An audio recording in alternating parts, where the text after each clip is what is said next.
So an absolute pleasure to have Kevin Kelly, postdoc at Fermilab here.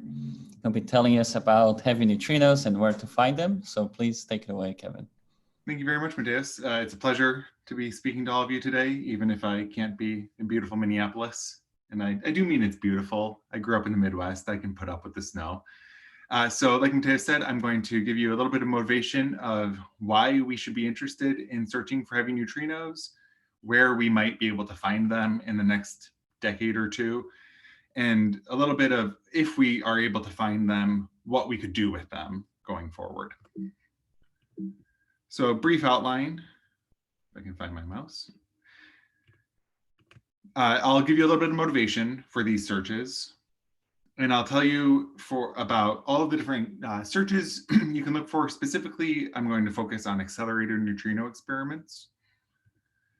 And then I'm going to pose the question, if we discover a heavy neutral lepton in one of these current or next generation experiments, a couple of things we can do with it. Specifically, if we can determine whether its interactions violate or conserve lepton number, and if it has interactions with any mediators beyond the standard model, W and Z, for instance. So in order to give a little bit of motivation for the searches that people are doing for heavy neutral leptons, I want to start by briefly going over neutrino oscillations. So over the course of several decades, all the way back to the 60s and on, there had been a number of anomalous or apparently anomalous results searching for neutrinos in a wide range of environments, from neutrinos from the sun, neutrinos from nuclear reactors, and neutrinos from the atmosphere, all of which seemed to indicate some sort of anomalous neutrino disappearance in very different energy regimes, different flavors, disappearance of electron-type neutrinos in the solar experiments, electron anti-neutrinos in the reactors, and muon-type neutrinos in the atmospheric experiments. And so over the course of the past 40-odd years, evidence mounted, more experiments have been built and performed to the point that we understand this a lot better than we did when these results started happening. And a coherent picture began to form. And that is that we can describe this phenomenon of neutrino oscillations very well up to a few potential anomalies if we assume that there are 3 neutrinos and that their mass eigenstates do not align with their flavor interactions. And that misalignment is characterized by this mixing matrix, the PM&S matrix, and it depends on 3 mixing angles, theta 1, 2, 1, 3, and 2, 3, and a complex phase delta CP. Delta CP is responsible for if there exists any CP violation in the lepton sector, up to some Majorana phases if neutrinos are Majorana fermions. And then another piece that's required for neutrino oscillations to occur is that the 3 masses have to have distinct eigenvalues. Now, all of the experimental evidence to date regarding neutrino oscillations is done in environments where these neutrinos are ultra-relativistic. And so the only sensitivity we have regarding their masses is actually in splittings of their masses squared. For instance, m2 squared minus m1 squared, or m3 squared minus m1 squared. We can't, with oscillations alone, probe their absolute scale. And in fact, there's actually 2 possible solutions given current experimental knowledge about the ordering of the masses, namely that the eigenstate that we call nu1 could be the lightest, or nu3 could be the lightest. So like I said, we've performed many experiments over the years, and our evidence for this phenomenon has improved, as has our ability to measure the different parameters of 3 neutrino mixing. Each of those 6 parameters, the 3 angles, the phase, and the 2 mass squared splittings, have been measured to about 10% precision, some better than others. But I'm sorry, Kevin, but also, this Majorana phases, or whether it's Majorana or Dirac, is also kind of not accessible, right? That is correct, yes. So there could be, if neutrinos are Majorana, there could be 2 additional phases that are physical. that are usually written in a diagonal matrix multiplying no, this. but it's not just phases. It means that a number of species is twice smaller, right? Yeah. Than in Dirac case, right? Absolutely. No, I absolutely agree. So there are those two phases, and whether they are Dirac or Majorana, I think are possibly more important questions to ask than what are these angles, what are these mass squared splittings. Oscillations can't do that for you, unfortunately. But hopefully I'll address some hopes of probing that in the second half of the talk. So I mentioned the CP violating phase delta. Currently, we're not sure of what that parameter is. There was some hint for 3 sigma of CP violation from T2K about a year and a half ago. But actually with more recent results from the T2K experiment and results from the NOVA experiment, both presented earlier this year, we're not sure. What I'm showing here is one of the unitarity triangles in the lepton sector, where the green band indicates at 95 and 99% confidence our knowledge of this unitarity triangle. And if you're familiar with quark unitarity triangles, whether this triangle has area or not is related to whether or not there's CP violation in the lepton sector. The best fit point currently prefers some CP violation, but you see that the idea that this area is 0 is perfectly compatible at 95% confidence with our current knowledge of oscillations. The other thing I'll highlight, again, with recent results, it's unclear still what this mass ordering is. About a year ago, people were fairly confident that the mass ordering was normal, nu1 lighter than nu2, lighter than nu3. But actually, with this recent data from T2K and NOVA, each experiment on its own seems to prefer the normal mass ordering, but when you combine them together, they prefer the inverted mass ordering. So previous preference for normal ordering was at the level of about 3 sigma. Now it's very murky. If you combine this with some other information in neutrino oscillations, you might get a 1 to 2 sigma preference for normal ordering, but I would say that the jury is still out on this ordering. So Kevin, the changes just mainly come from new data, or actually some misunderstanding or misanalysis in the old data? So I'm not an experimentalist.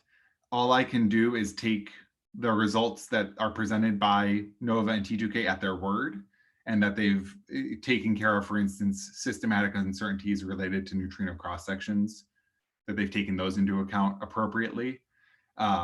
There's certainly room for uncertainties that might affect these results.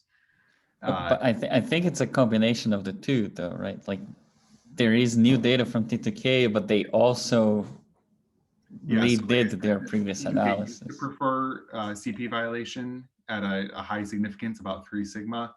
That preference has gone down. So it's a combination of data fluctuation and possibly mischaracterizing your signal efficiency. There was a nice paper in August that said, maybe instead of flipping to the inverted ordering, there's new physics at play, non-standard neutrino interactions, making NOVA's measurement appear to be in tension with T2Ks. So there are ideas out there, but I think the message that I want to give you is that we have not firmly established CP violation or the mass ordering yet. Okay, thanks. Yeah, you bet. So as we've said, neutrino oscillations can't tell you the overall mass scale or the Dirac-Majorana nature of neutrinos, but there are experimental efforts to go about this. I'll just highlight 2 of them. The first is the Catron experiment, looking for deviations at the endpoint of beta decay searches that come about from the neutrinos having mass. They are able to limit an effective linear combination of the neutrino mass eigenstates to be less than about 1 eV, but they can get down to about 0.1 or 0.2 EV by the time they're done collecting data. And then there's cosmology, where if the neutrinos have mass, by looking at combinations of baryon acoustic oscillations, the CMB and the matter power spectrum, you can constrain the total sum of the neutrino masses fairly precisely. And so currently cosmology constrains the sum of the neutrino masses to be around 0.2, 0.3 electron volts.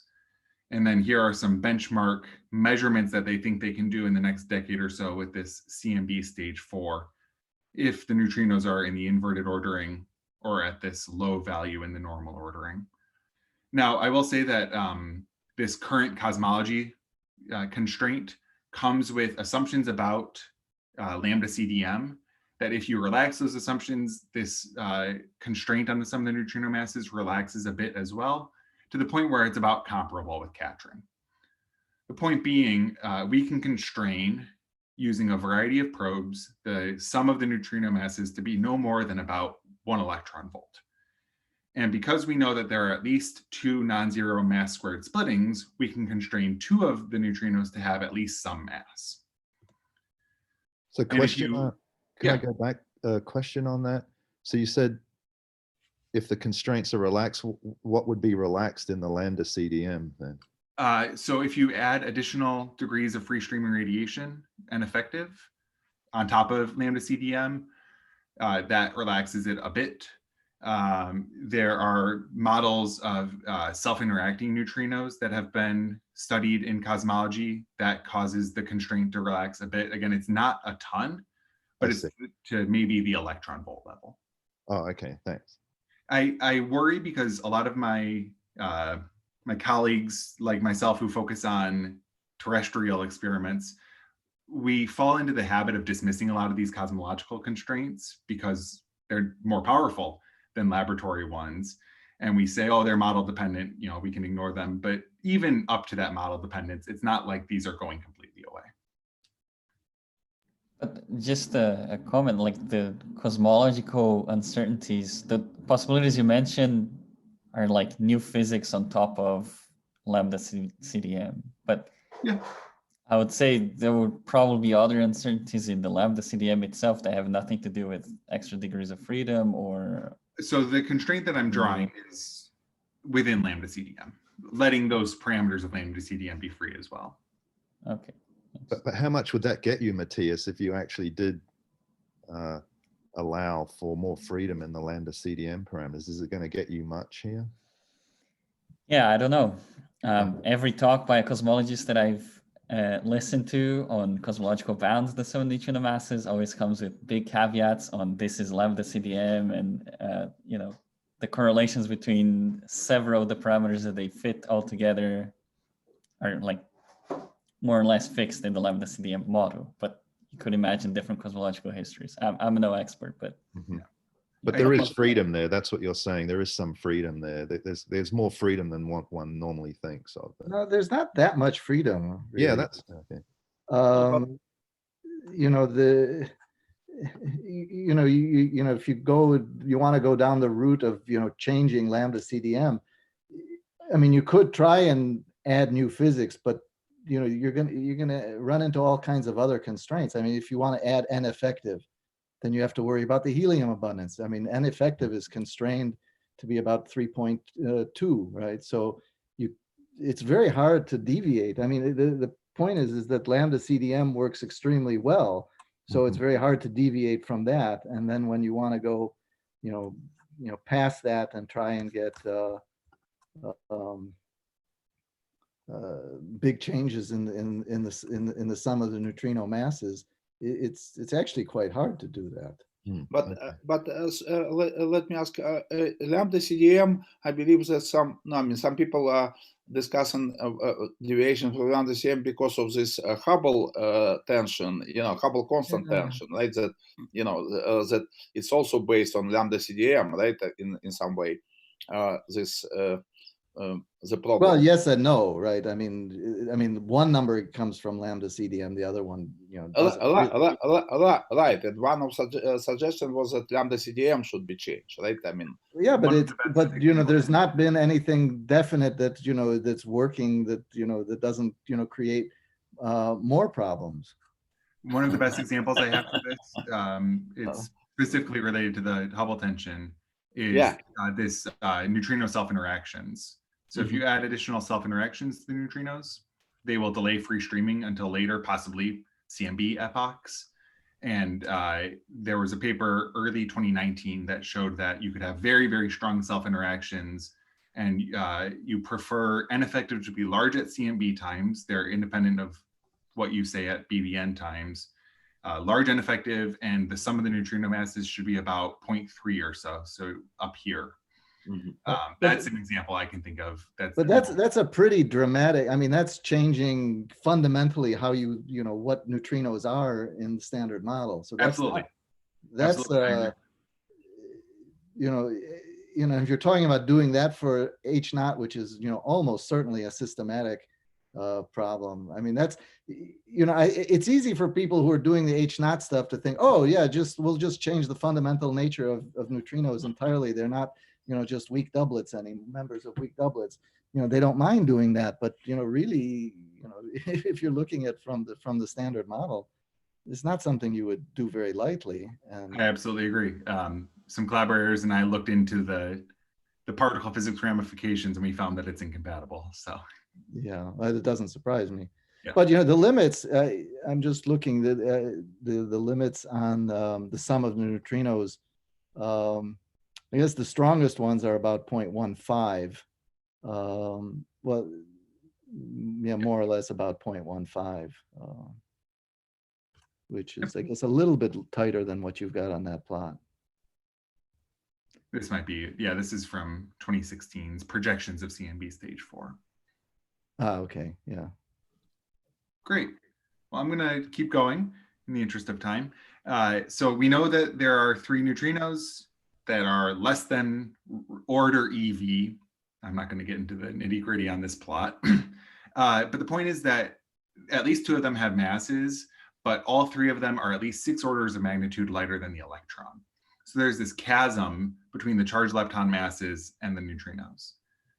Now, you could say that there are right-handed neutrinos that couple to the left-handed ones via the same type of Higgs mechanism as the charged leptons, the charged fermions acquiring their masses, but that would require very small Yukawa couplings. Then you would also start to ask questions about why those right-handed neutrinos don't have their own Majorana mass. And so the point is that there's no clear explanation for why this chasm exists. And people would be, I think, very disappointed if there were just very, right-handed neutrinos that only served the purpose of generating light neutrino masses. I think it would be very confusing. And with that, I want to motivate the idea that. Sorry, Tony, did you have a question? Oh well, I think you're going to address it. Sorry, I should have waited. Sorry. Did the question you were going to ask have to deal with a seesaw mechanism? Sorry, I didn't think you were going there. Sorry. No, that's exactly where I was going. So this inspires the idea of the seesaw mechanism, where you do add a right-handed gauge singlet fermion to the standard model that does interact with the lepton doublet via the Higgs mechanism with some Yukawa coupling called Y nu. Now, in the schematic Lagrangian I've written down, we're just going to consider that there's one light neutrino family in L and one heavy neutrino for simplicity. Because this is a gauge singlet, there's nothing forbidding you from writing down a Majorana mass term. And so after electroweak symmetry breaking, you will generate a mass matrix for the neutrino and the N of this form. And if you assume that this Yukawa coupling is small, then M will be much smaller than Mn, which could be gut scale, it could be TeV scale, it could be electroweak scale.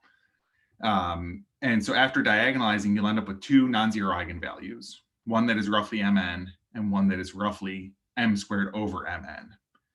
And depending on the scale of Mn, you can easily explain how light the standard model neutrinos are with not super tiny Yukawas.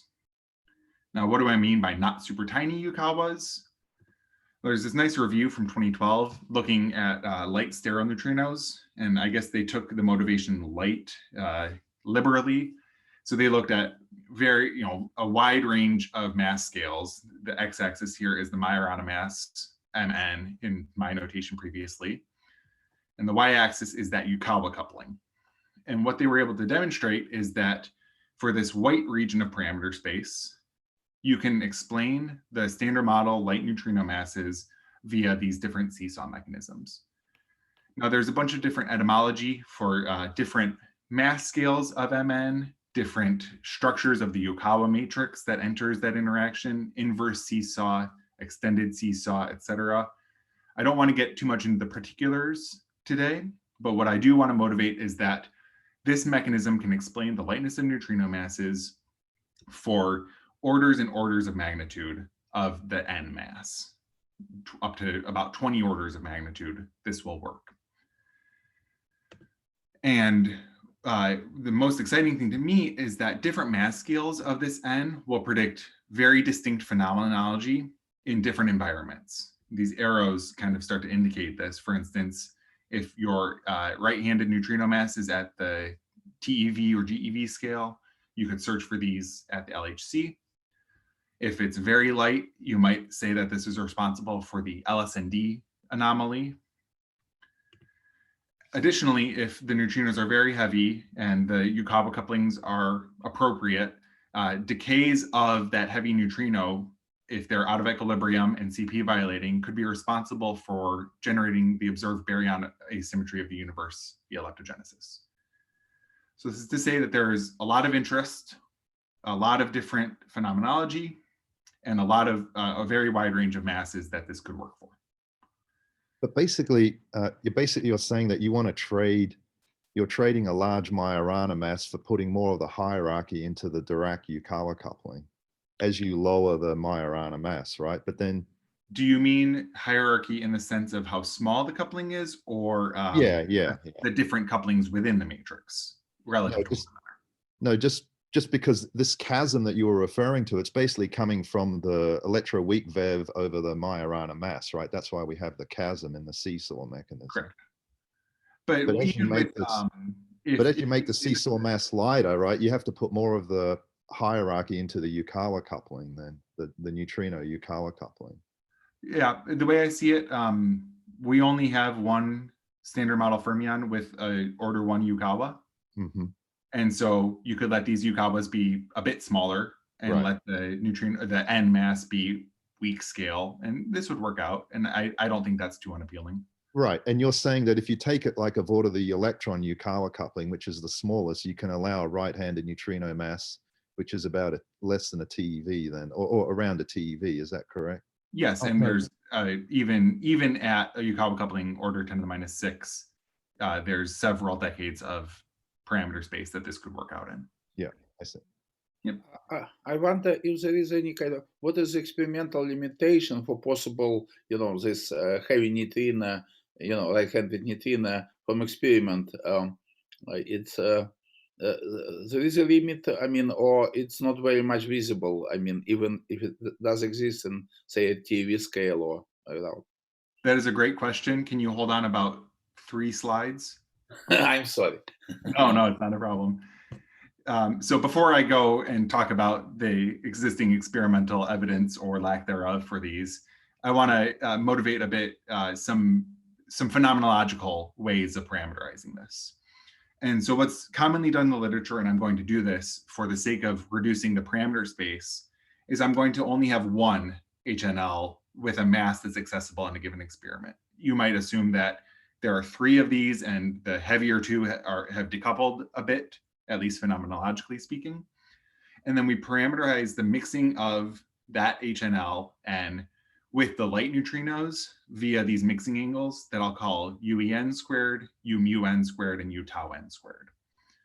And what's commonly done in the literature is that you only let one of these couplings be non-zero at a time because it is, again, phenomenologically simple.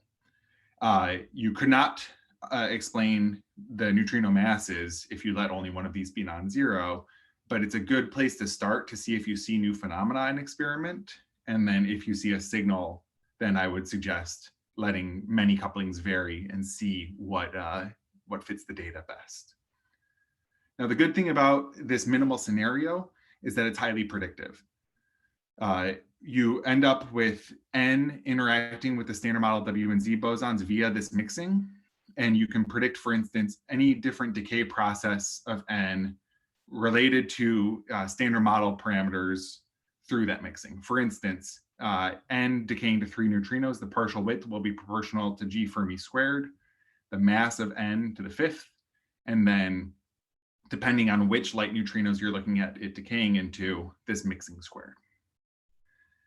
Now, this is all well and good, but some scenarios I'll be interested in later require a bit beyond this in regards to phenomenology. And so it helps to have some of these ideas in the back of our mind. And there was a great paper from last year from Mateos et al. Looking at some of these non-minimal HNL scenarios. In his language, I'd be thinking more about this new D as the object of phenomenological interest, and it can couple to the standard model in a variety of ways. And letting these different interactions be non-trivial gives some really interesting results that hopefully you can see that my results map onto later.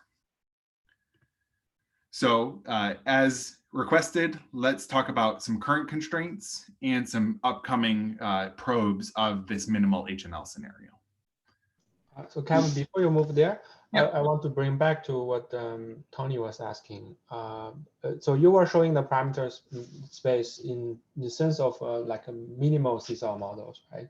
I'm wondering why don't you mention like inverse seesaw or other seesaw mechanisms where the parametric dependency is different and you sort of have higher powers in this, you cover over mass ratio suppressions, right?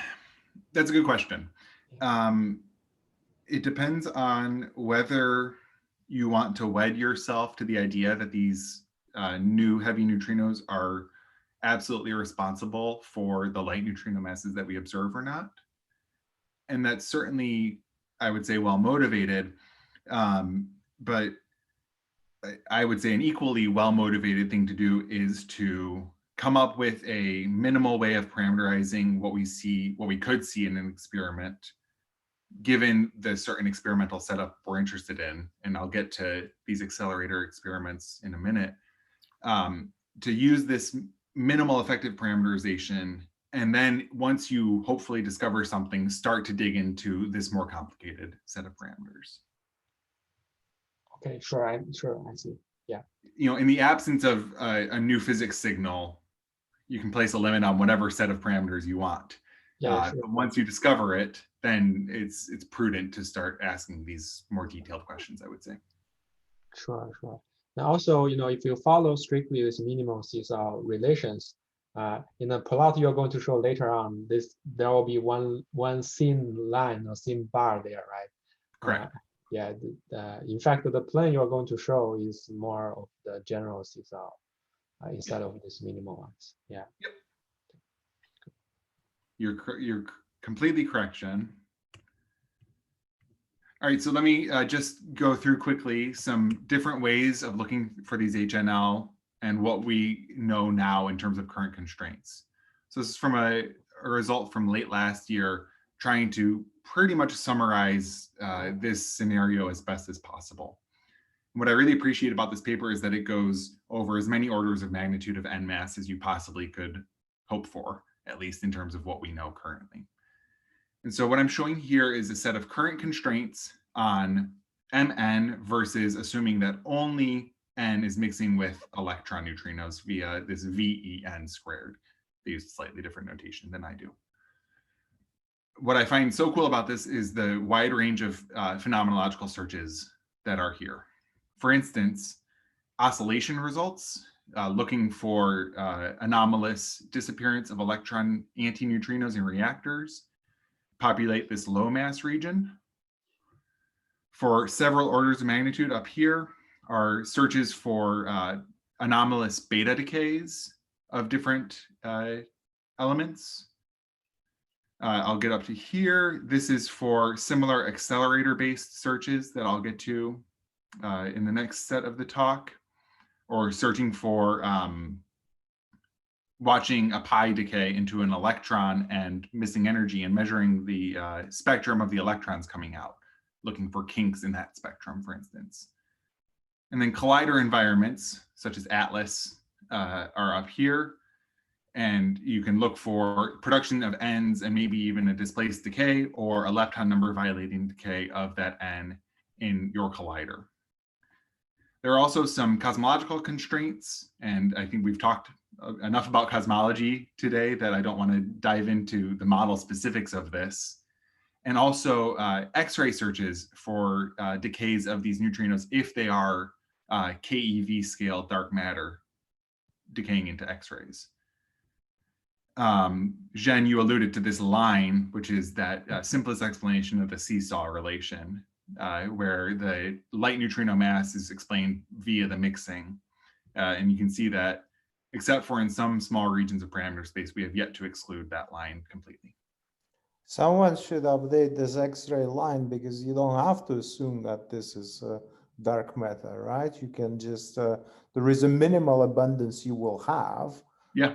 Anyways, right? Even starting from originally unpopulated thermal bath of ants, right? That's a good point. Yeah. Somebody should do it. Yeah. And then, of course, it will be both-sided, right? Because if this is way too short-lived, then I suppose then one should put. Well, you already have a BVN line, so I guess it's okay. It would probably be within that, exactly. Yeah. Okay. So now this is some future prospects in this same parameter space, and I'll just note that there's a lot of action in this GeV regime with upcoming neutrino experiments. I'll get into Dune.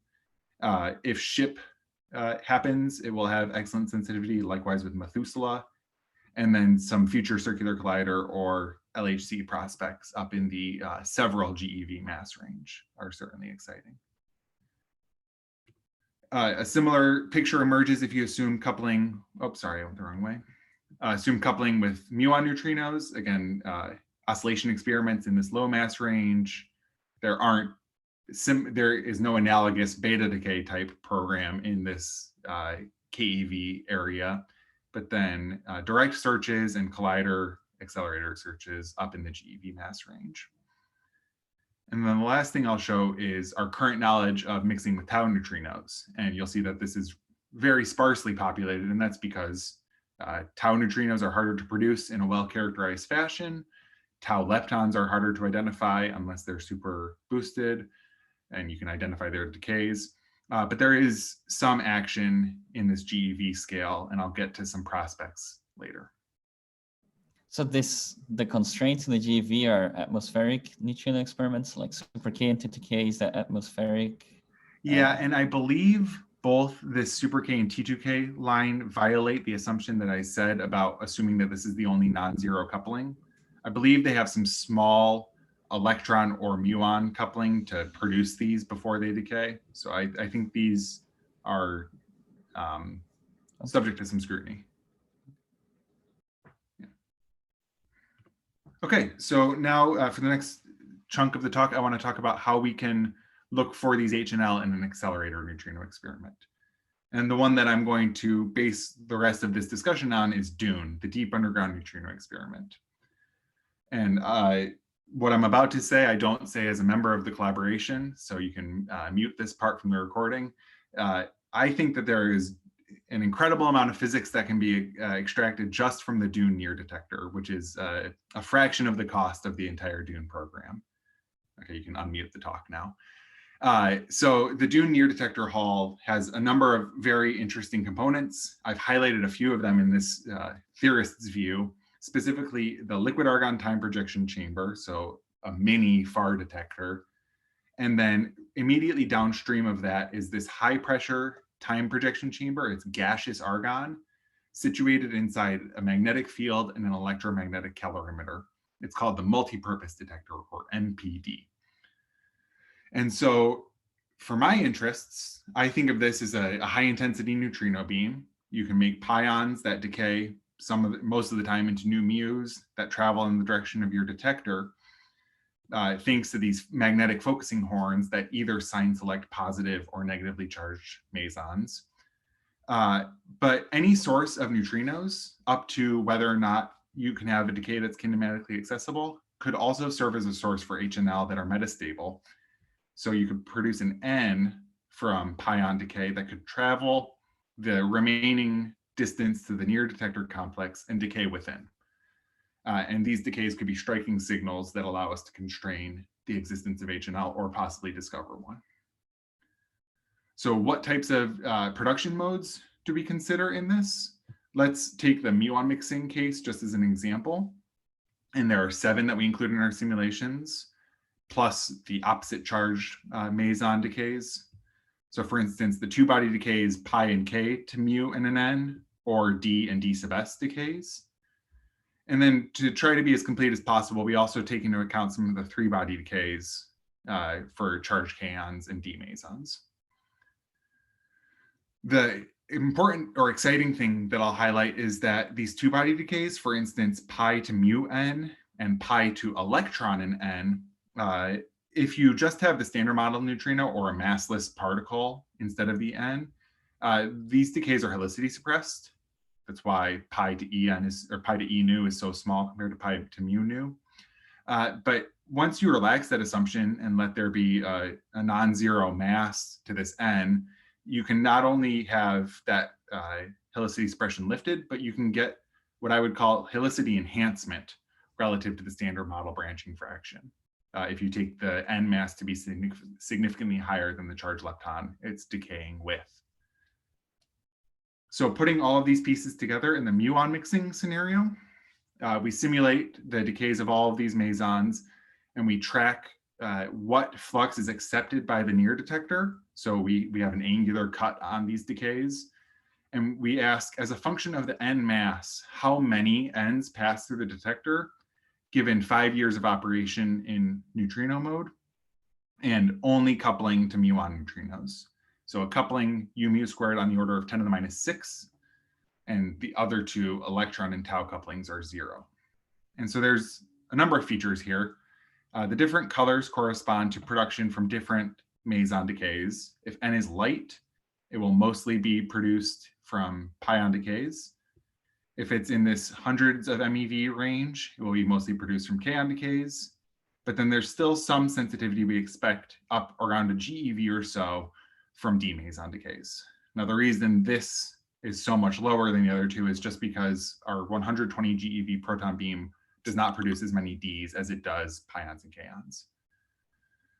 The different darkness and lightness in this is the dark lines are the decays coming from positively charged mesons, and the light lines are coming from negatively charged mesons. And the reason there's this separation is because in neutrino mode, the positively charged mesons are focused in the beam direction and the negatively charged ones are deflected away. And so you end up with a ratio of about 8 in this light regime from pion decay. If we compare this to anti-neutrino mode, the picture is largely similar. However, there's some more overlap in some of these decay modes just because of the relative production rate of K pluses and K minuses in this environment. But overall, the picture is very similar. So what do you count is the number of ends that decay within the volume and decay what to E plus E minus nu? So what I'm showing you now is just the total number that passed through if they were infinitely long-lived. Okay. Yeah. So I'll take into account lifetimes and nothing, right? signals in just a minute. But when you're saying that this neutrino, anti-neutrino, it implies that some lepton number still makes sense, right? I mean, or because if say nothing is conserved, right? So what does it mean, right? Then it would be Majorana n, right? So is it important? Or You're asking all the right questions, just like 3 slides too soon again. Yes, so I label these as n and n bars suggestively, assuming that lepton number is conserved.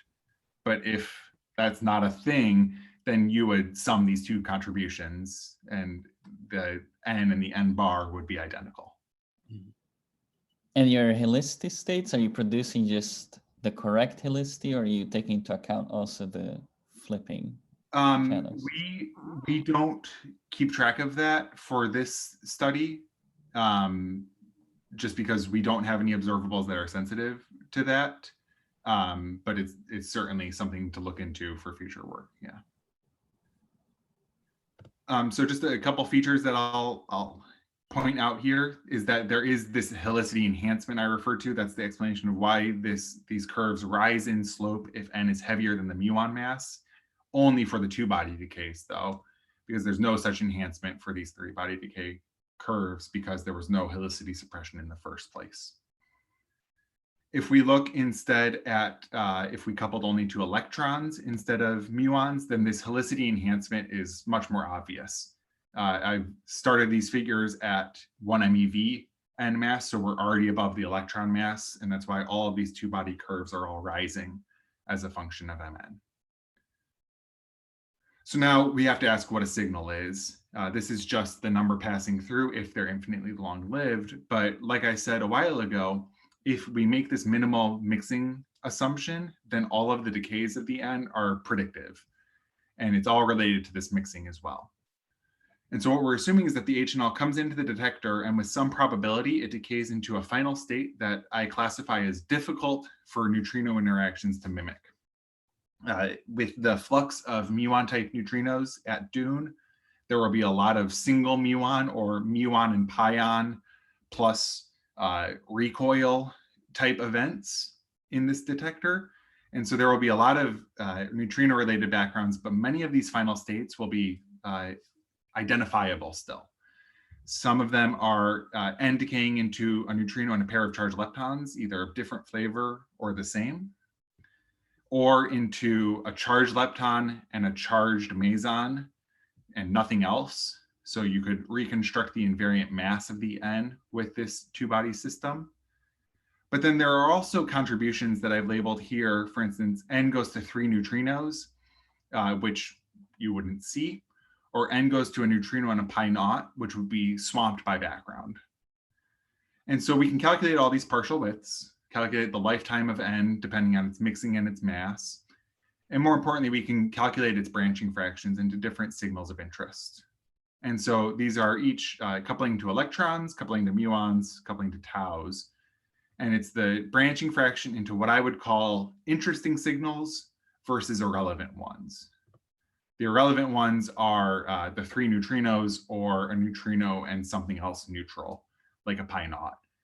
And you see that that irrelevant decay channel is significant for all of the masses we're going to be interested in, but there's still some, order 0.1 branching fraction into electrons down here, or the electron pion final state can be significant here.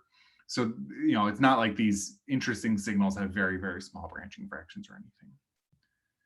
Now, if you assumed a non-minimal scenario, one of these well-motivated ones, for instance, if there's a light Z prime that n could decay via, this all goes out the window. The lifetime of the n. Yes, Maxime? Before we go to this, what's the lifetime set, just for me to know that if I say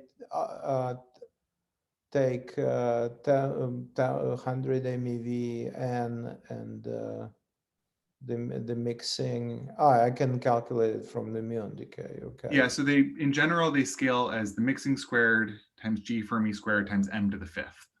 Right. For the most part. Okay, thank you. Yep. So let's look at what Dune can say about this. I'm going to walk through each of the electron, muon, and tau coupling scenarios one at a time. So this is a set of all of the existing limits on this scenario between an MeV and 10 GeV. And then this is what we think Dune can add to the picture. Now this is separated by final state, and we've assumed that each of these will correspond to small background. And so these limits are set based on 10 signal events in each channel as color coded. And what we see is that especially in this higher mass regime, above about half a GeV, we think Dune can improve on existing limits by an order of magnitude or so in the mixing squared. We can improve a little bit in this smaller mass regime using the n goes to e pi final state, and maybe a bit in some of these windows that pi e nu didn't see anything in. Have people put constraints from sort of atmospheric production with the decay within the super K volume? Yes. Go to 20 MeV, 30 MeV energies, then there are no events there, right? So yeah, I think that was Pilar Coloma et al. late last year. I can send you a reference. But it doesn't register here on it's moderately weaker than T2K's accelerator-based constraints in the same parameter space. But if I go to oh, so you're thinking the n goes to new e plus or minus? triumph bounds, right? There are no constraints, you're saying? Of sorry, of what? But if I go towards triumph bounds, right? I mean, there are no constraints. Not to my knowledge, but if it's been, it might not have been done yet. Okay. Yeah. So now with mu coupling, this is the state of affairs now, and this is what we think Dune can add to it. Again, similar final states as before, similar assumptions as before. Up in this high mass regime, we think we can do an order of magnitude or so better. But I think what's particularly exciting is in this tens of MeV regime, it could be several orders of magnitude that are currently uncovered. Because why E plus E minus difficult to mimic? Like pi zeros that are produced in huge numbers have 1% of Dulles decays that have E plus E minus, right? So if on top of it you lose or absorb or do something to a photon, that's your background. That's a great question. The reason that it is hard to mimic is because I am using the gaseous argon detector, not the liquid. And so our signal rate will scale like the volume of the detector, but any sort of neutrino related background will scale like the mass. Yeah, and so if you're used to thinking of liquid detectors, this has about a factor of 50 lower density. It's clear, thank you. Yeah. And then the second thing that I think is particularly exciting is the conversion length of the photons in the gaseous argon is long. It's order meters. And so if you make a pi naught and it decays to 2 photons, those photons might not even convert inside the gaseous argon into an E plus E minus pair. They might just go straight into the eCal. 1% of pi naughts decays to E plus E minus. That's the plus a photon. That's what it was. But those pi naughts, the pi naughts produced in neutrino collisions will be more isotropic than these signal events, which are mostly in the beam direction. That too. For sure. Yeah. So there's several handles that you can use to reduce this background, and that's why there haven't been as many constraints to date. But we think Dune has a lot to offer. And then the last is the tau coupling scenario, and we don't get to the point where we can have N decaying into a tau lepton in anything else, but even via these Z mediated decays, we think we can improve on current limits substantially. So just to show those all three at once and to summarize my thoughts on this at least, there's a lot of parameter space that has yet to be covered that we think Dune can do some interesting searches in. And moreover, there's some parts of parameter space for which we could expect hundreds to thousands of events in Dune in the next decade or so. And so the natural question is, can we do anything with those beyond just saying that we've discovered a new fundamental particle, which I think is kind of cool on its own. And so the natural question you would ask is, can we determine whether the interactions of N and its decays conserve or violate lepton number? Namely, is it a Dirac or a Majorana fermion? So before you move on, I'm just confused. Your middle plot, like that region that you have a lot of improvement in the MEV, yeah. Why isn't T2K, like I would, because the setup is the same. There's some beam, and then I have a gaseous detector, which T2K also has. Does T2K have a gaseous near detector? Yeah, the ND280.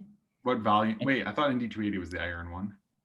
So they have some massive target in front of the detector, and then 3 like meter-sized regions where they actually look for the H&Ls in those regions. And so I don't see why they wouldn't be able to go to such low masses. So maybe this extrapolation either wasn't done because they were scared of backgrounds, in which case would that play a role here? If you make a pion in one of their iron portions, there's a non-zero chance it could convert into an E plus E minus pair, a photon convert in in the gas and look like a vertex in the gas, right? But then someone should compute that for dune as well, because if it's a problem for T2K, it should be a problem for dune. I don't see how it. Yes, but the idea here is that this is a big self-contained gaseous volume. And so you're not looking for an event in the liquid getting into the gas. You're looking for things in the fiducial volume of the gas itself. There are concerns about all of the instrumentation surrounding the detector, but that's beyond what we can simulate. Sure, sure. Yeah. But just to say that the T2K setup is very similar. It's Okay, very I wasn't familiar with the metal gas spacing. Yeah. But it seems like that would be prone to some backgrounds. I mean, it will, if I remember correctly, it's even longer than the dune gaseous module. So you have more gas as a function of your depth. I guess to look at. You'd have to look at how much you have to fiducialize that gas to reduce backgrounds. Because if you have a bunch of small segments and you have to cut out a big volume of each to do that, then you'll end up with a small effective volume. Sorry, Kevin, just naive questions for the orange region. The reason that you're going to the rho plus minus mode is better than the pi plus minus mode is just because of background rejection, or? I believe it's branching fraction up there. I think if you are considerably above threshold, this two-body decay, or no, sorry, it's not a two-body decay. I think it just ends up with a slightly higher branching fraction because it's the vector meson. Thanks. I can actually pull that up. Yeah, so if you are significantly above the mu rho threshold, then that will be the largest branching fraction, at least for some of the mass. Okay, thanks. Okay, so now I want to get into how we could determine whether these HNL are Dirac or Majorana. And I'm going to go through this relatively quickly in the interest of time, but the idea is pretty simple for at least these accelerator-based environments. And it's based on a lot of the questions you've been asking already so far. So we're on track to solve this. If we have a well-characterized source, for instance, if we know that we only have K pluses decaying in our beam, and we produce n's, again, up to lepton number being a thing. If that n is Dirac, then its decays must conserve lepton number. And for instance, they'll decay into a mu minus and a pi plus. But if the n is Majorana, then there is no such distinction. And with equal probability, it can decay into the opposite charge final state and goes to mu plus pi minus. And so if you have a perfect beam of only one charge meson, and you look for these decays and you measure the ratio of the final state charges, if you can identify the charge on an event by event basis, then measuring this ratio will tell you whether the HNL conserves or violates lepton number. But of course, no production source is perfect. And these were the production plots that I showed before, assuming muon mixing. And if you take these opposite charge productions and ask what the ratio of these two is as a function of mass, you get a plot that looks something like this. And I'll just zoom in on a couple of points. In the neutrino mode, around 100 or so MeV, the ratio between K plus produced n's and K minus produced ones is about a factor of 3. But in anti-neutrino mode, because more K pluses are produced in the beam than K minuses, even though you're focusing the K minuses, this ratio ends up being about 1, actually. So let's take this operation during neutrino mode and the fact that if n is Dirac, we should see a ratio of 3:1 ends with lepton number +1 versus ends with lepton number -1, producing signal in our detector. If n is Majorana, we should see an equal abundance of these things. And so if we just do a toy analysis of this, we can ask how many events are required to exclude that prediction of 3 at high significance, or we can ask that as a function of the mixing angle. And what we find is that if you had perfect efficiency and every event you predicted, or you could measure the charge of the outgoing muon and pion correctly, you could do this with about 20 events at 3 sigma. Not too surprising. If you expect 20 events and n is Majorana, you should see 10 and 10. If it's Dirac, you should see about 5 and 15. And those start to be statistically significant different numbers by the time you're at 20 total. I've swept a lot of this under the rug, but if n is Majorana, for a given mixing angle squared, its decay rate doubles. And so you would expect to see about twice as many events. But if you don't a priori know the mixing angle, then you can't use that total number of event prediction to your advantage. So doing this a little more carefully, going into the muon coupled channel, I'm going to zoom in on this region of parameter space. And so this is the existing limits on this parameter space, now just in fancy colors.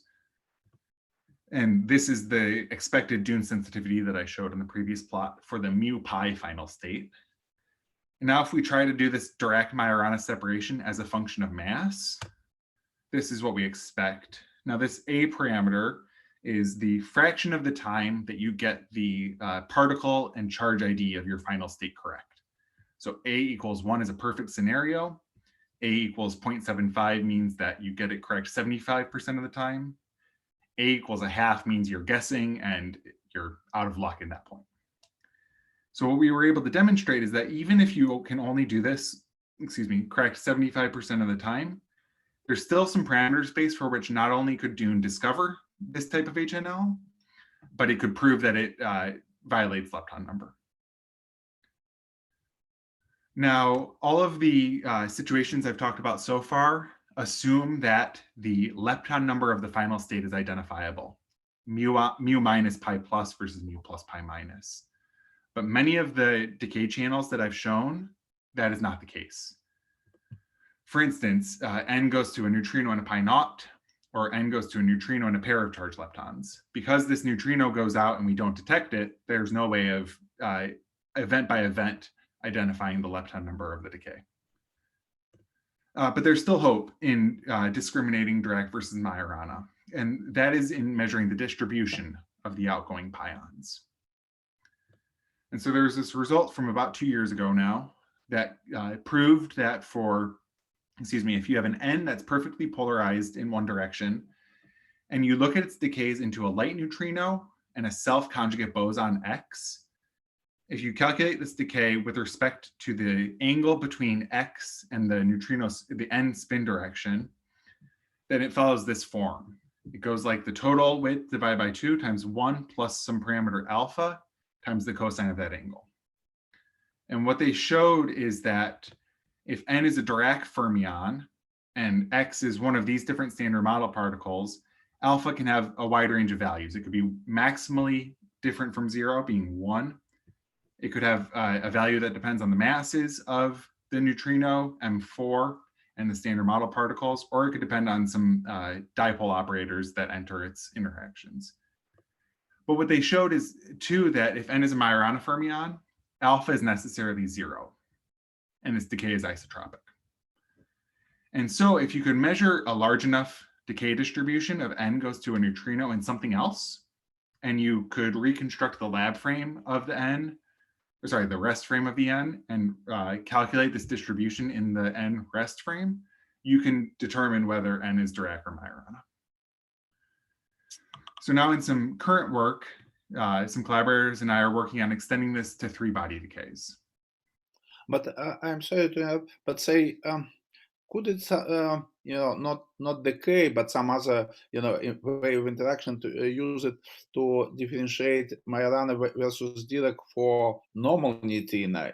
You mean not for new one? I mean, because if you I understand that here it implies that it is heavier, but that's why you can analyze decays, but you can try to analyze it, kind of interaction of this normal neutrino, or it's kind of what I'm asking doesn't make sense. I'm not sure. So you mean, for instance, the light neutrino comes in and produces the n, and it has some other interaction? No. Just that, just from the very beginning, you're producing light neutrino and then trying to define whether this light neutrino, normal neutrino, is Majorana or Dirac, right?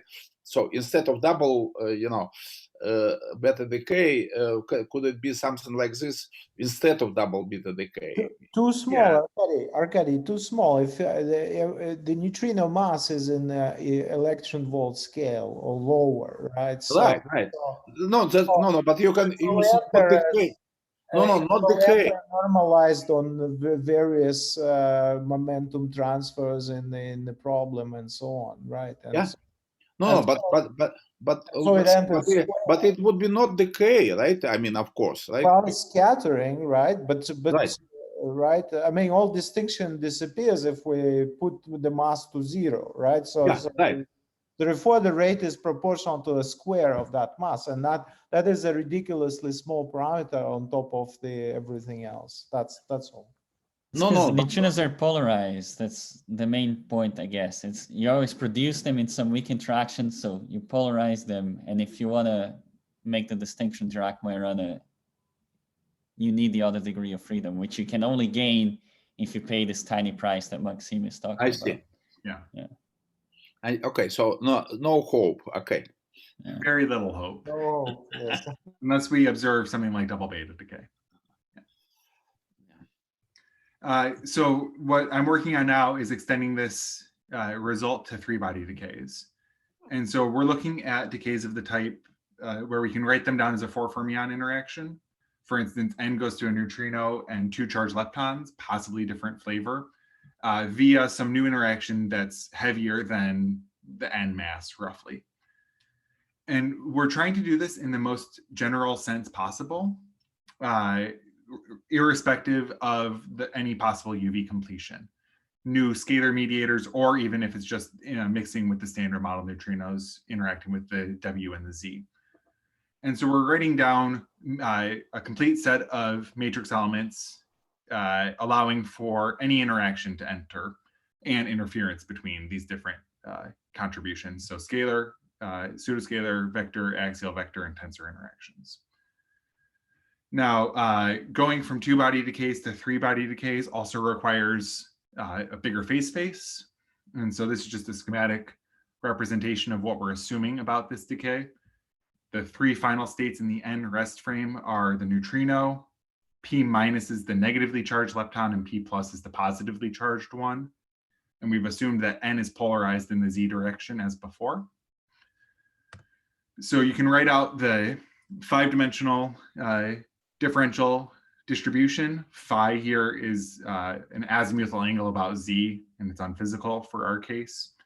But the important result that we're looking into is what happens when we integrate this distribution down to everything but cosine theta LL, which is analogous to cosine theta X in the previous work.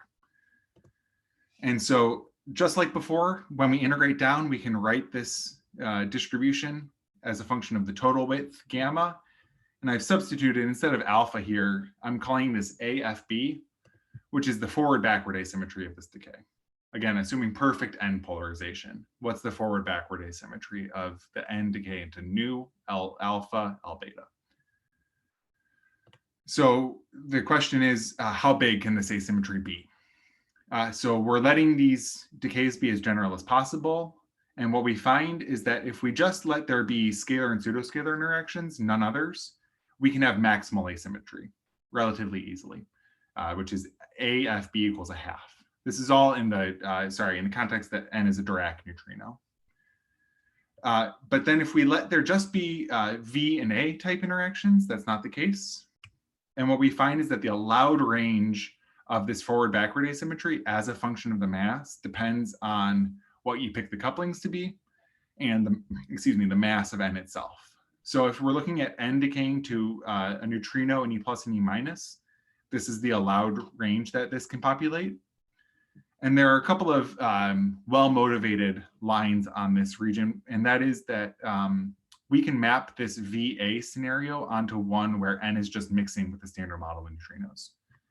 And so if we assume that N is mixing only with nu mu or nu tau, then this N goes to nu E plus E minus decay corresponds to a Z-mediated decay. Whereas if we assume that N is mixing only with electron neutrinos, this is interference of decays mediated by the W and the Z. And so we see that the forward-backward asymmetry is just about maximal for the mu-tau mixing scenario. It's just deviating from maximal a little bit. Whereas for the nu-e interaction, it's slightly non-maximal. Well, how do you find the borderline cases here? Parameter scans. Okay. Yeah. We can also look at opposite flavor final states. For instance, n goes to nu mu e. And the forward-backward asymmetry has similar features at extreme masses, light n and heavy n, but there's a bit more shaping on the way. And there's one well-motivated scenario in this sense, and that's that n mixes with either nu e or nu mu, and this is just a decay mediated by the W, charge current decay. Now, this was all done in the context of a Dirac n decaying, but if n is Majorana, then these different matrix elements that I've written down will interfere, possibly destructively or constructively. Because of the objects that actually live inside these spinners, in this case, I'll note that the charged lepton piece of this matrix element are identical, but because of the actual objects that live inside these spinners, these will both contribute to the decay of n. And so we keep track of all of this, and we come up with some interesting results for the forward-backward asymmetry for Majorana fermions. And there's some restrictions that come into play if alpha and beta are identical, for instance. But what we find is that if alpha is equal to beta, for instance, n goes to nu e plus e minus, then regardless of how general we are with our interaction structure, we end up with 0 forward-backward asymmetry for the Majorana n decaying. If the final state charge leptons are distinct, for instance, n goes to mu minus e plus, that is not necessarily the case. But if we have a detector that is charge blind, for instance, it can't tell the difference between mu minus e plus and mu plus e minus, then we have to sum over those two final states incoherently. And that actually causes any spin dependence in this decay to vanish perfectly. So you need a detector that can distinguish between different final state charge leptons and measure their charge if you hope to see this type of effect.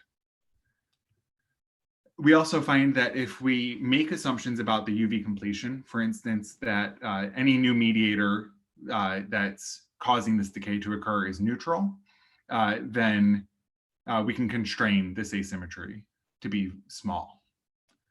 So to show what that looks like, we do this calculation.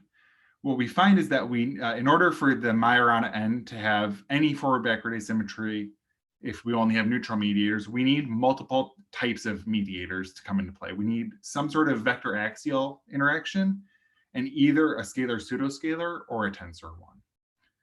And the blue and green regions show how large this forward-backward asymmetry can be if we turn on certain couplings. One interesting feature that I'll note is that as you take the n mass to be large, this asymmetry vanishes. It's suppressed by the charged lepton mass divided by the n mass. Now, everything that I've been talking about so far assumes that we have a perfectly polarized source of n's. But let's take, just for a minute, the idea that maybe it's unpolarized, or it's maybe its mass is close to the muon mass and it comes from kaon decay to mu n, and it comes out equally left and right-handed. Well, in that case, the spin direction is unphysical, at least from the perspective of these decays. But we do find that in this most general scenario, we can still find ways of distinguishing between Dirac and Majorana fermions. And so if we look at this Dalitz decay space of the charged lepton invariant mass divided by the n mass squared versus the neutrino negatively charged lepton invariant mass squared, for different types of interactions, what I've called VA type 1 and VA type 2, you can get qualitatively different structures in this Dalitz space than all of the types of interactions you'll get if n is a Majorana fermion interacting with vectors and axial vectors. Now, there's a possibility that the Dirac case looks like this, so you couldn't rule that out. But it's another handle on telling the difference between Dirac and Majorana n's. So the last thing I'll show is the possibility of making such a distinction. I won't get into the particulars, but we're assuming that we produce these ends in a decay at rest source from kaons going to a mu and an n. And so n inherits the polarization of that two-body decay. And then n travels some distance and decays into a neutrino and an E plus E minus via some set of interactions that are labeled on the plot, corresponding to those different matrix elements. And two different assumptions in the left and right panel. But it implies that it's something like a left-handed, right, current or something like this, right? Exactly. We're assuming that there's a left-handed current in the neutrino portion of the matrix element, and then we're taking a couple different assumptions about what enters the charge-lepton interaction. And that's why we call this nu-e mixing like and nu mu tau mixing like, because it's similar to what those would look like. What we do with these events once we've simulated them is we perform an unbinned likelihood analysis, and we try to ask, using a Bayesian technique, how well we can exclude the hypothesis that n is a Majorana fermion, given the distribution of events that we've sampled. And what we find is that for a reasonable exclusion of this hypothesis that n is Majorana, we would require order 100 signal events. And this is with perfect reconstruction and perfect efficiency, no backgrounds. Order 100 is about how many you would require in these different model scenarios. I'm not going to get into the particulars of why these plots look different because we're already over time, but if you want, we can talk about that later. And I will jump over the last little bit of my talk and get to my conclusions. And I'll just say that I think HNL are very interesting from a model building perspective, but also from the wide array of phenomenology that they allow for. And Dune, as one particular upcoming experiment, may be able to find them. If you use these decays with, if they are lepton number identifiable, then these different types of counting experiments could allow us for determining their nature, whether they're Dirac or Majorana. And these three-body decays that I've talked about a bit are interesting. They pose a little bit harder problems, but there's still some methods for determining whether such an HNL is Dirac or Majorana from these three-body decays. And what I didn't talk about, but is also interesting, is some hope of determining what kind of interaction, vector axial, or scalar, pseudoscalar, via these mechanisms as well. Thank you. All right, thank you, Kevin. We'll applaud you here virtually on the chat. If there are any questions. Yes, I had just had a question again on the mass scale for these heavy neutrinos. I mean, do you have a theoretical prejudice of where you think the right-handed neutrino mass would be in terms of if you wanted to explain the chasm?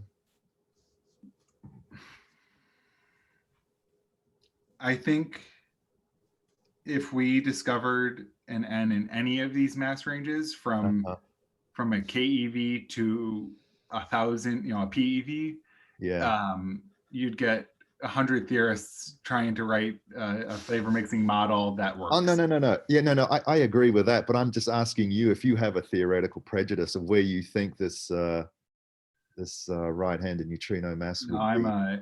I am a mass scale agnostic. I personally don't work on these seesaw models and the mass model building. And so I tend to look at this more from a phenomenological perspective.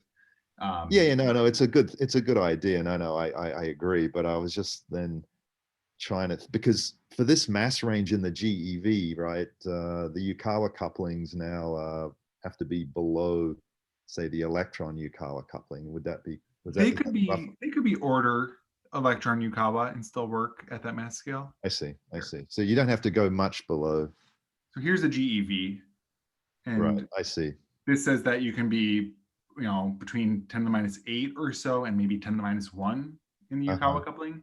I see. Because the span of this depends on the structure of the Yukawa matrices that enter this problem, and there's some freedom there, but this is the overall scale, and it could work. So basically, you're saying that it is well motivated in terms of if you wanted to explain the chasm, this chasm that you mentioned before, right?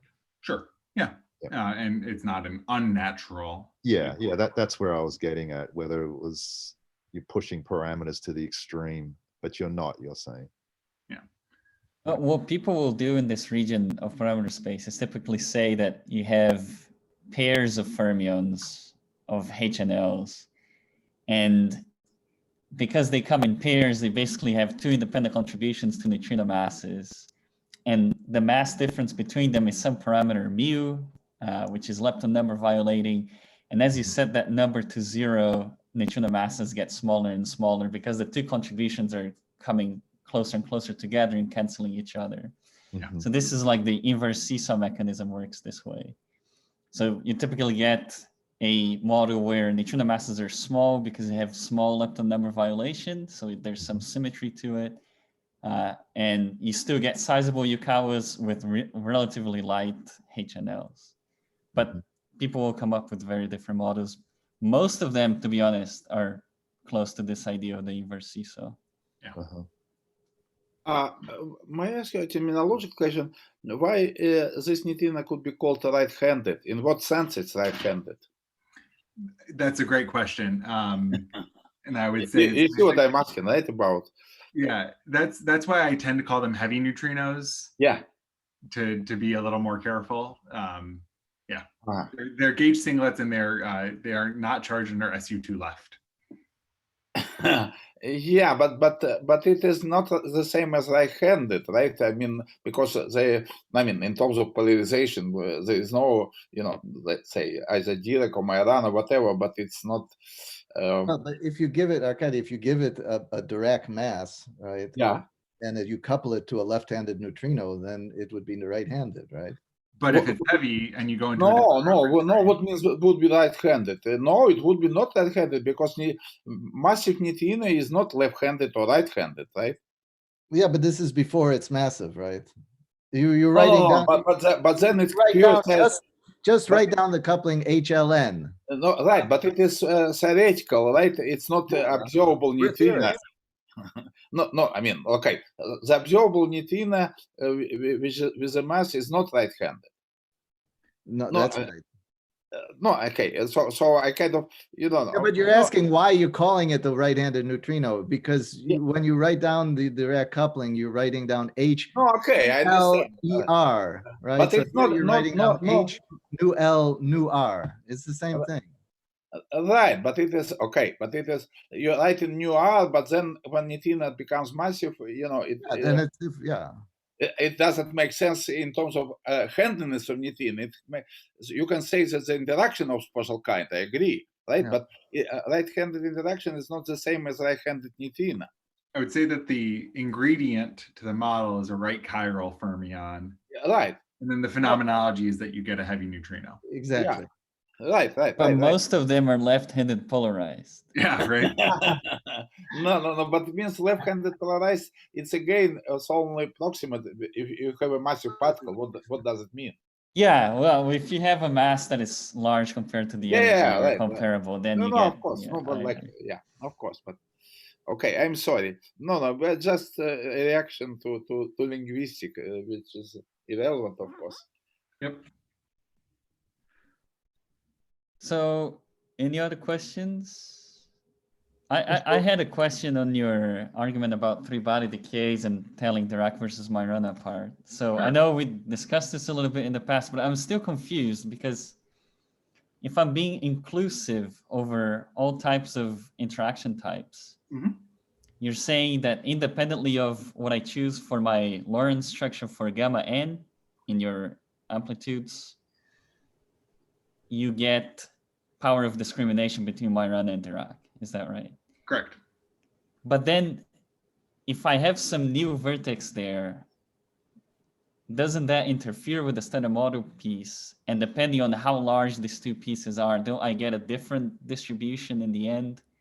Even if they interfere with the standard model piece, that should be able to be included in this framework because it would just be a different contribution, a different GNL adding constructively to the problem. But if they have different Lorentz structures, Even if they have different Lorentz structures, yeah, this allows for interference between different Lorentz contributions. And the production of n you're assuming is just standard model. So if I have some different gamma you need n to be here, polarized in order to do any of the spin discussion. so you're assuming that they come like in the standard model, just with some overall normalization shift. Yeah, like I said, saying in the case that I showed, we assumed that it's being produced via k to mu n via the weak interaction plus mixing. And in that case, you can calculate the polarization of the outgoing ends just depending on its mass relative to the muon and the kaon. But it could be possible that I have some new production mechanism that, because you're being inclusive on types of interactions, just gives me a different flux of n going through my detector. So I see a different final state distribution of the n decays. That's correct. But that will only hurt you in excluding the Majorana option. It will never allow, at least just in terms of these decay distributions, it will never allow a Majorana n to generate a decay distribution that looks like that of a Dirac n. But let's focus on the identical final state charged lepton case. N goes to nu e plus e minus. Okay. No amount of different production mechanisms or interaction structures will ever generate a decay distribution of n goes to nu e plus e minus that is not flat with respect to this angle cosine theta. But look, it implies you limit yourself by 4 fermion interaction, right? But if you let's say that, okay, because it's phenomenological, right? I can say that, for example, I can go for higher dimensional operator. So include, for example, some momenta dependence, right? Because it is like scattering, right? So then you have much more opportunities, right? I mean, of course, you can argue that it would be, I mean, suppressed, right, by new scale or whatever, but still dependent, you know, of the range of you know, where you're looking at interaction. It could be that for some reason it starts from higher dimension, right? Yes, although I will say that from my experience of working on this, I haven't demonstrated this. What I've talked about is integrating everything down to this distribution as a function of cosine theta. Yeah. But if instead I did not integrate over the invariant mass squared of the charged lepton pair, then this statement that there's no spin dependence for a Majorana n would still be true. And so I think what you're proposing, having some momentum dependence in that operator, if the only momentum that enters that is the charged lepton pair invariant mass, then I think this result would still be safe. Yeah, no, and this I agree. Yeah, yeah, it's probably some of this would certainly would stay. I agree, right? But look, it's like scattering amplitude. You have kind of the whole, you know, range of opportunities, right? I mean, how it could depend. So no, I mean, no, it's limited number. It's fine. It actually would be a finite number of this possibility, not infinite number, right? Because we expanding, it is still would be finite. But then this is very powerful, what you're saying. You can never mimic a Majorana isotropic. Yeah. Kevin, just to be clear, your separation is by assuming the two hypotheses, Dirac versus Majorana, having a same interaction structure. No, I'm simulating assuming Dirac and assuming a particular structure. And then I'm saying that I can measure the mass, and then I'm letting the Majorana interaction structure be anything it wants. I'm trying to get, you know, let's say I simulate 100 events with an n mass of 10 MeV up to this coupling. I scan over all possible Majorana couplings and try to minimize this or maximize this effective likelihood. Interesting, but you fix the interaction structure for the Dirac one. So basically, you have a test sample, you get all the other hypotheses. I see. And then I run a bunch of pseudo experiments to try to calculate this likelihood. Yeah.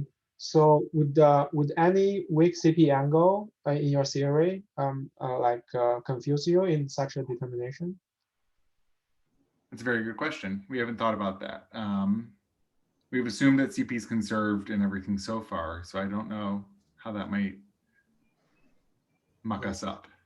I guess it introduces new mass terms in your amplitude. Yeah, I don't know if that's included in all of your vertices already. Yeah. Yeah, maybe it's easier to think in a two-body case, right?